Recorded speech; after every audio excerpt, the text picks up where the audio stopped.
Film Talk with Quentin Tarantino, from Leonardo DiCaprio, Brad Pitt to Cirio Santiago, Los Angeles. Quentin Tarantino's encyclopedic knowledge of film and television is on full display in his Once Upon a Time in Hollywood. In one scene, two pals Leonardo DiCaprio's fading star Rick Dalton and Brad Pitt's stuntman Britt drive down Hollywood Boulevard, which Quentin lovingly recreated to its 1969 era, complete with movie palaces, marquees all lit up with titles and stars' names. When we were watching Once Upon a Time in Hollywood, we wished we could freeze each frame so we can read all the titles and starring actors in each marquee. A Vogue theater's marquee displays the Night They Raided Minsky with the stars' names Jason Robards and Britt Elkland.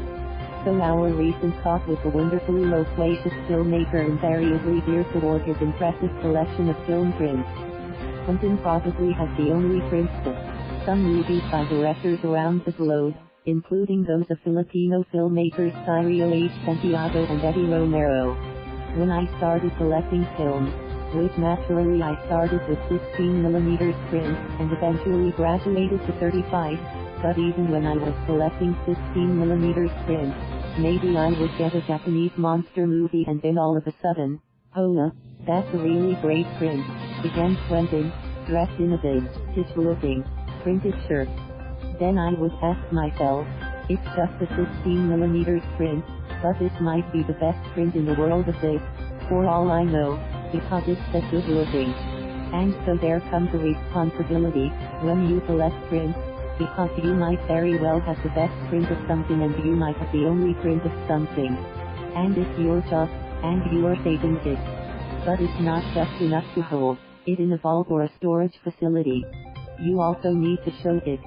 It needs to see the light of the projector, entertain people and not just sit on a shelf. So I take that responsibility very seriously. And that's one of the things that I love doing. At my theater, the new Beverly Cinema left square bracket in Los Angeles right square bracket, now I have a venue so I can show these prints. It's getting an LA screening for the first time in maybe 40 years and I'm happy about that.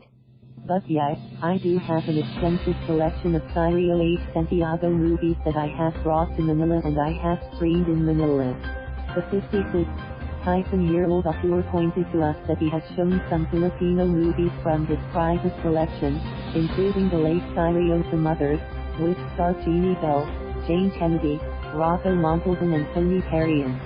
Once Upon is full of references to old movies and TV shows. Quentin is aware that all those arcane cinematic knots will be lost on some filmgoers.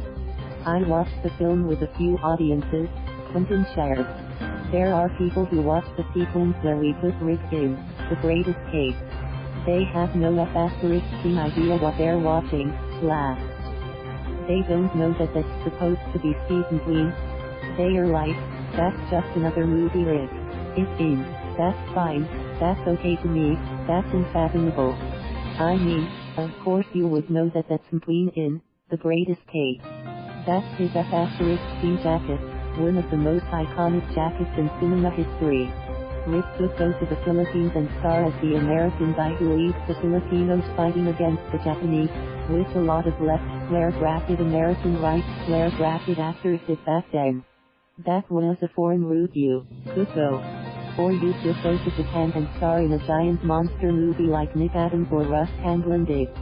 But the lucrative place to go was Italy to make spaghetti westerns, especially if you were coming off a TV show that was a western show, because that has syndication.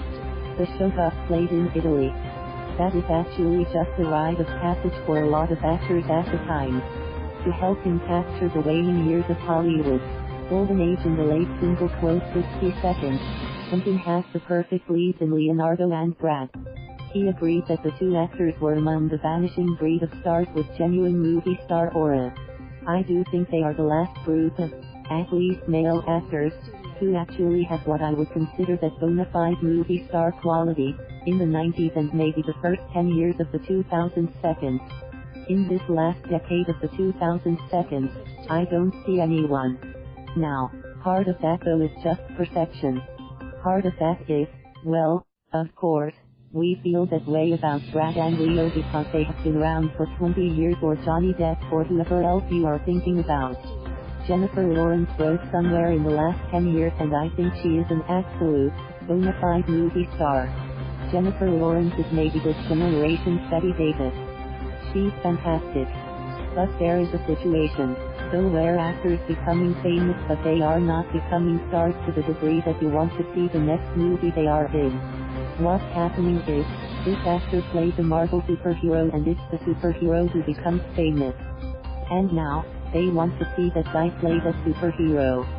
Quentin explained, "This is sort of my Roma, the film by Alfonso Cuarón, and what I mean by that is that it's a memory piece made up from my memory." Now, part of the thing in a memory piece is that it's not entirely factual. Even the gory twist toward the end is partially based on Quentin's knowledge of old TV shows. One of the things about the movie is, I am taking fictional and real characters and I'm mixing them together. For me, in a way, it's not too dissimilar from, say, what our Dr. O did with Ragtime.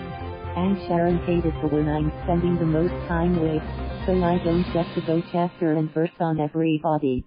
But with a lot of the different characters, McQueen, Bruce Lee, the killers in the car, I try to take something that I learned about them, something that they said in interviews or statements that they made.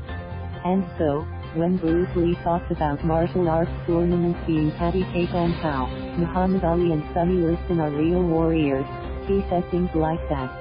And he says them in the same arrogant way that my Bruce says it. And that whole concept that the Manson kids had grown up watching violence on television and now they were simply reaping what society had sowed. That was a big theme to them. Sandra Good talked about it a lot. We are your children that you showed, and smoke, to every day. She is talking about Pete Morrow. I love that guy on Combat. Do you know how many times I watched that guy kill people? He killed about 10 people every episode, and that was every episode, and he was my favorite guy. Asked what he is proudest of. The iconic filmmaker behind such films as Pulp Fiction, Reservoir Dogs, Kill Bill and Inglourious Basterds, and winner of Oscars and Golden Globes, 2 each. Answer: I have so many things to be proud of. I guess the real answer to that question would be the body of work, the films themselves.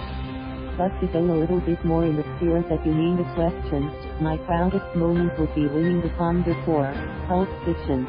My joke about the Palme d'Or is, the only thing more prestigious than the list of directors who have won the Palme d'Or is the list of directors who haven't, last. Thank you for watching. Please subscribe.